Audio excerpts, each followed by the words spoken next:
कभी सोचा है कि कोई दवा शरीर को एक सर्कस की तरह नचा सकती है?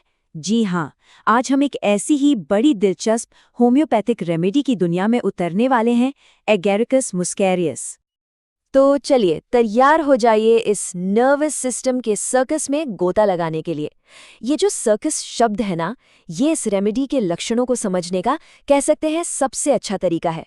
एक ऐसी दुनिया जहां शरीर और मन दोनों ही अपने अपने ताल पर नाच रहे होते हैं। तो आज हम क्या क्या देखने वाले हैं? सबसे पहले हम अगैरिकस पर्सनैलिटी को जानेंगे, फिर देखेंगे कि मन कैसे अपनी ही धुन में चलता है। इसके बाद शरीर में जो अजीब अजीब सी सेंसेशंस होती हैं उन पर बात करेंगे। और हाँ, एक बहुत ही खास डायगनल क्लू है, उससे भी खोज निकालेंगे। फिर समझेंगे कि किन चीज़ों से तकलीफ बढ़ती है और किन से आराम मिलता है। और आखिर में इन सब को जोड़कर एक पूरी पिक्चर बनाएंगे। तो पहला सवाल यही उठता है कि आखिर ये रेमेडी किसके लिए है? कौन है वो लोग जिन्हें एग्रिकस की सबसे ज्यादा जरूरत पड़ती है? चलिए सबसे पहले उनके व्यक्तित्व और उनकी जो शारीरिक बनावट है उस पर एक नजर डालते हैं। अच्छा जरा सोचिए, एक ऐसा इंसान जो थोड़ा नर्वस सा रहता है, काफी सेंसिटिव है और जिसके शरीर में ना हल्की हल्की सी ट्विचिंग मतलब झटके से महसूस होते रहते हैं। अक्सर देखा गया है कि ऐसे लोग हल्के रंग के बालों वाले होते हैं। उनकी मांसपेशियां और त्वचा थोड़ी ढीली ढाली सी होती है और हाँ, ब्लड सर्कुलेशन भी जरा कमजोरी होता है। ये समझिए कि ये एगैरिकस पर्सनालिटी की एक क्लासिक तस्वीर है।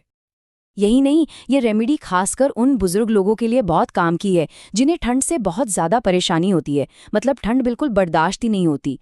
ठंड की वजह से जो दिक्कतें होती हैं, जैसे चिलब्लेन्स जिसमें हाथ पैर की उंगलियां सूज जाती हैं और उनमें खुजली और जलन होती है, या फिर फ्रॉस्टबाइट जैसी समस्याएं, उन सब के लिए ये एक बहुत ही कारगर दवा साबित हो सकती है। तो ये तो हुई शारीरिक बनावट की बात। अब शरीर से थोड़ा और अंदर चलते हैं, मन की तरफ। देखते हैं कि एगेरिकस का दिमाग और हमारे नर्वस सिस्टम पर आखिर कैसा असर होता है। और यहीं पर इसका सबसे खास, सबसे जरूरी लक्षण सामने आता है। वो है इनवॉलंटरी मूवमेंट्स। मतलब शरीर में ऐसे झटके और ऐसी हरकतें होती हैं जिन पर कोई कंट्रोल ही नहीं होता। ऐसा लगता है जैसे शरीर अपने आप ही नाच रहा हो। इसे इसका कीनोट सिम्टम भी कहते हैं। मतलब एक ऐसा लक्षण जो इसकी पहचान है।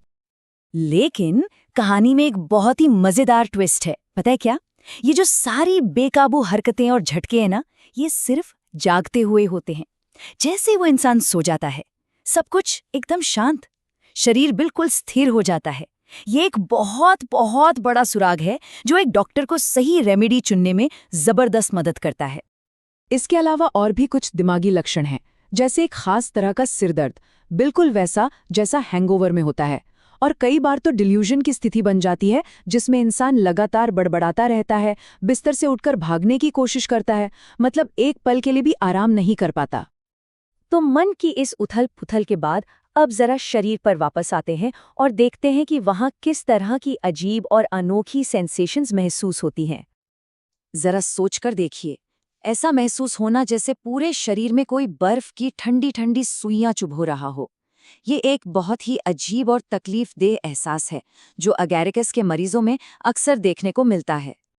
और फिर बिल्कुल इसका उल्टा एक और सेंसेशन होती है। ऐसा लगता है जैसे अब कोई गरम गरम सुइयां चुभो रहा हो, जिससे जलन वाला दर्द हो रहा हो।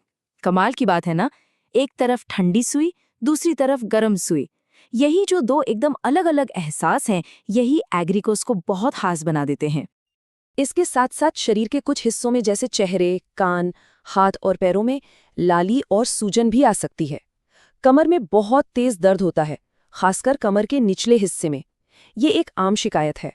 और एक और बहुत ही खास बात, रीढ़ की हड्डी का कोई एक हिस्सा छूने पर भी इतना तेज दर्द होता है जैसे किसी ने सीधे नस पर हाथ रख दिया हो। अच्छा, अब आते हैं इस रेमेडी के सबसे अनोखे, सबसे यादगार लक्षण पर। एक ऐसा क्लू जो इसकी पहचान करने में बहुत बहुत मदद करता है। अगैरिकस का सबसे अनोखा सिग्नेचर है इसके लक्षणों का डायगोनल पैटर्न। डायगोनल मतलब तिरछा। आसान भाषा में समझें तो अगर तकलीफ शरीर के ऊपरी हिस्से में बाईं तरफ है तो निचले हिस्से में वो दाईं तरफ होगी। है ना अजीब? यही तिरछा पैटर्न इस दवा की एक यूनिक पहचान है। और हाँ, शरीर की कमजोरी की बात चल ही रही है तो ये रेमेडी यौन गतिविधि के बाद होने वाली नर्वस वीकनेस यानी तंत्रिका थकावट में भी बहुत असरदार मानी जाती है। तो अब तक हमने लक्षणों को तो समझ लिया, पर ये समझना भी बहुत जरूरी है कि आखिर कौन सी ऐसी बातें हैं जिनसे ये लक्षण बिगड़ जाते हैं और किनसे आराम मिलता है। होम्योपैथी की भाषा में इन्हें मोडेलिटीज कहते हैं। तो एग्रीकस की तकलीफें कब बढ़ती हैं? ठंड से, खाना खाने के बाद, कोई मेंटल स्ट्रेस हो तब, और तो और आंधी तूफान आने से पहले भी। इन सब से दिक्कतें बढ़ जाती हैं। और आराम कब मिलता है? आराम करने से और गर्मी से। इससे काफी राहत मिलती है। तो चलिए अब इन सभी अलग अलग धागों को एक साथ जोड़ते हैं और इस रेमेडी की एक पूरी मुकम्मल तस्वीर देखते हैं।